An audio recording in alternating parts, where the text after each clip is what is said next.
Hi friends, welcome to my blog.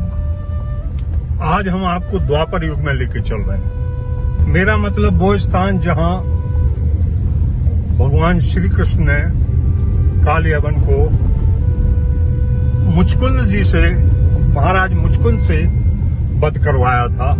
उन गुफाओं में लेके चल रहे हैं जो आज भी हैं, और आज भी बुंदेलखंड में ये बहुत ही मतलब प्राचीनतम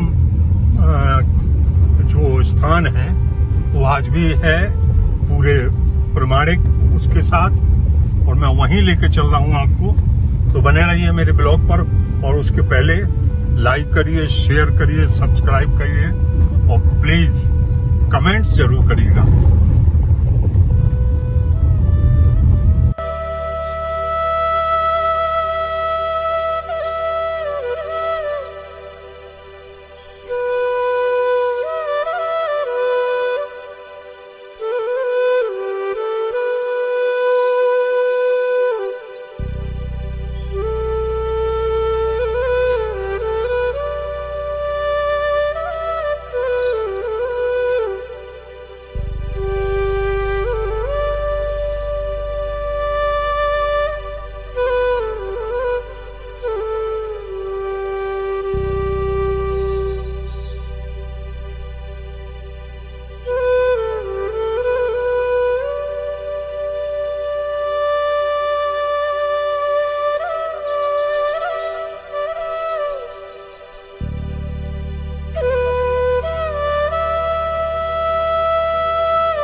पीछे, बिल्कुल ठीक पीछे आप देखते हैं रणछोड़ जी महाराज का मंदिर है, और ये बेतवा नदी का भराव है।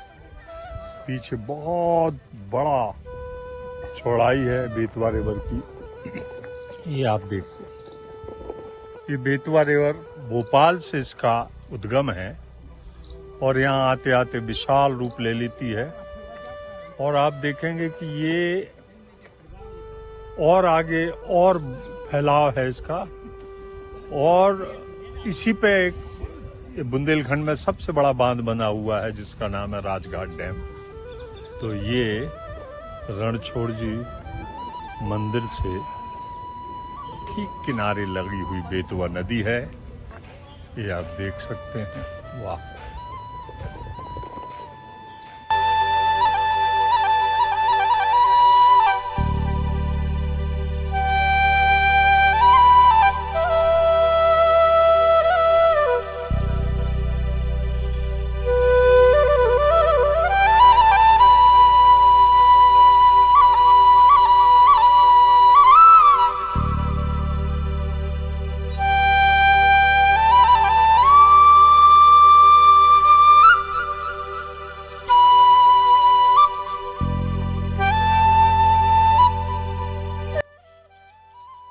आइए अब आपको ले चलते हैं मुचकुंद गुफा, जहां भगवान श्री कृष्ण ने काल यवन का मुचकुंद से भस्म कराया था, मुचकुंद से उसका वध कराया था।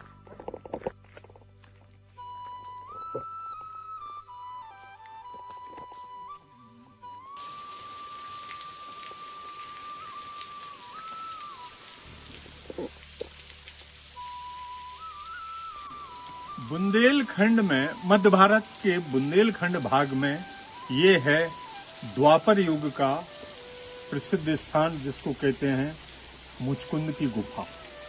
अब सोचिए आप, द्वापर युग के अवशेष या प्रमाण हैं ये, जो सैकड़ों हजारों वर्ष पहले ये मुचकुंद की गुफा है, जिसके बारे में ऐसा कहा गया है कि भगवान श्री कृष्ण के मथुरा पर जब काल यवन ने हमले की बात कही, तो समस्या यहाँ पैदा हुई कि काल यवन को सारी शक्तियाँ प्राप्त थी, कोई हथियार नहीं मार सकता, किसी तरह की उसको कोई किसी तरह से भी नहीं उसको मारा जा सकता है।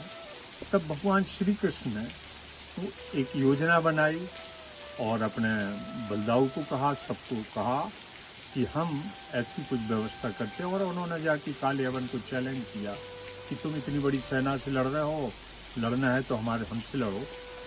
कहने का मतलब यह है कि वहीं काले यवन ने भगवान श्री कृष्ण का नाम रखा रणछोड़, क्योंकि रणछोड़ जी भगवान श्री कृष्ण भगाते भगाते भगाते भगाते यहाँ ले आए। उन्हें मालूम था कि मुचकुंद यहाँ सो रहे हैं, और मुचकुंद को, महाराजा मुचकुंद को भगवान इंद्र का ये वरदान था, क्योंकि मुचकुंद ने कहा था कि मैंने सब कुछ प्राप्त कर लिया, अब हमें मोक्ष चाहिए। तो भगवान इंद्र ने कहा कि हम मोक्ष नहीं दे सकते, हम कोई वरदान मांगिए, क्योंकि मोक्ष हमारी शक्ति में नहीं है, कोई वरदान आप मांगिए। तो उन्होंने कहा साहब तो फिर हमने तो सब कुछ प्राप्त कर लिया। मुचकुंद महाराज बोलते हैं हमें अब एक ऐसा वरदान दीजिए कि हम चैन से सोते रहें। तब कहीं जाके मुचकुंद को इंद्र भगवान ने वरदान दिया, और उन्होंने कहा कि जब आपकी नेत्र खुलेंगे और उस वक्त सामने जो भी होगा वो भस्म हो जाएगा। ये ही भगवान श्री कृष्ण को पता था, और ये ही वो गुफा है। इसी गुफा में मुचकुंद महाराज सो रहे थे। भगवान श्री कृष्ण काले यवन को दौड़ाते दौड़ाते यहाँ लाए और खुद छुप गए, और काले यवन को लगा कि ये भगवान श्री कृष्ण सो रहे हैं, और उसको काले यवन को ने धक्के दिए, जगाया। और जब मुचकुंद महाराज जागे और उनके नेत्र खुले और वहीं भस्म हो गया। इस तरह काले यवन का वध हुआ, और ये है वो द्वापर युग का प्रमाण, मुचकुंद की गुफा। आइए।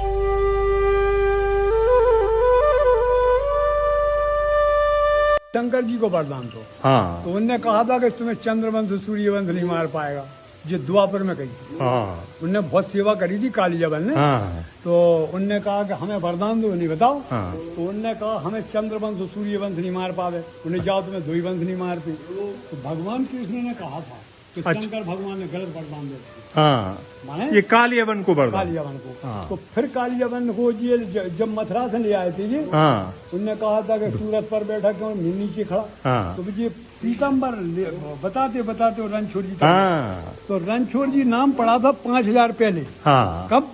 जब उनने कहा था क्यों कृष्ण भागा क्यों जा रहे रणछोड़ के। हाँ। तो रणछोड़ जी नाम पड़ गया। जो थे हाँ। विश्व के राजा थे, आज कैसे राजा नहीं थी, विश्व की।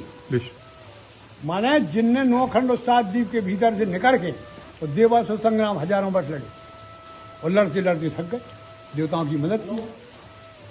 उनने कहा जब इंद्र देव ने आए, पहले हम घर जाना चाहते, हजारों वर्ष लड़ते लड़ते थक गए। हाँ। उन्हें घर राजपाट तुम्हारा खत्म हो चुका।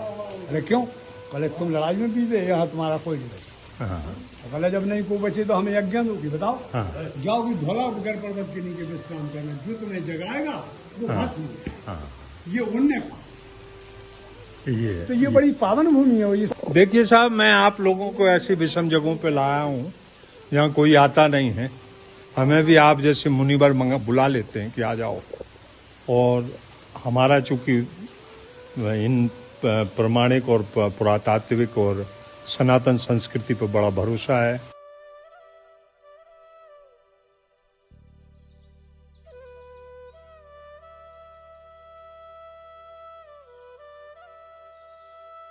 आप कभी पौराणिक चीजों को देखें या रामानंद सागर जी की चीजों को देखें, भगवान श्री कृष्ण लीला देखें, तो उसमें यही वो गुफाएं दिखाई। हालांकि वहाँ सेट लगा होगा, लेकिन ये असली गुफा है, गहरी है। ये द्वारका तक गई। हाँ, ये द्वारका तक गई है।